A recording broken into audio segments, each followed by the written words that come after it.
The Voice, en pleine polémique, Menalit Tissem sort du silence et présente ses excuses. Au centre d'une polémique depuis sa participation à The Voice, Menalit Tissem a pris la parole en évoquant ses propos qui avaient choqué sur les attentats de Nice. Démarré il y a 2 semaines avec une ribambelle de nouveautés, dont l'arrivée d'un nouveau juré en la personne de Pascal Obispo, la 7e saison de The Voice rencontre un véritable succès. Si plusieurs candidats ont déjà marqué les mémoires des coachs grâce à leur joli timbre de voix, l'un d'entre eux fait beaucoup parler de lui, et ce n'est pas vraiment en raison de son talent. Le week-end dernier, la jeune Menalit Tissem a totalement bouleversé le jury avec sa reprise d'Aluja de Leonard Cohen.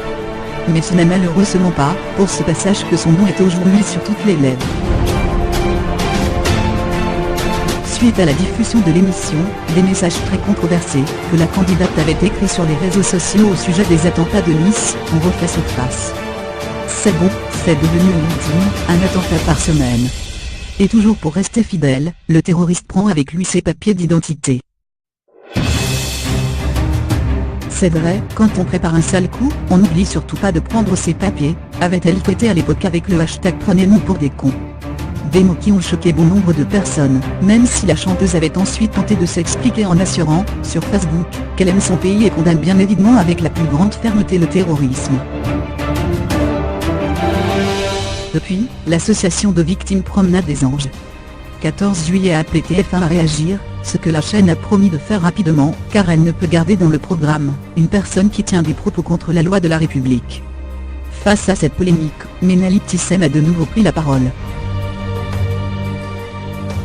Au cœur de la polémique, Menalit Tissem, The Voice, présente ses excuses.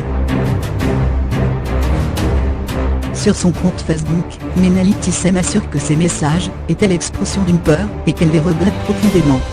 Et la jeune femme de relateur, le soir des attentats de Nice, j'avais de la famille sur la promenade des Anglais et j'étais choquée, bouleversée, et ne comprenais pas pourquoi cet attentat n'avait pas pu être le MPE accent circonflexé par les autorités.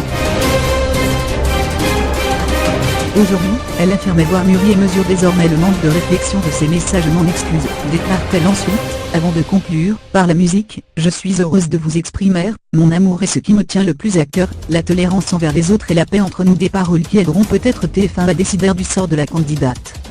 Dans The Voice.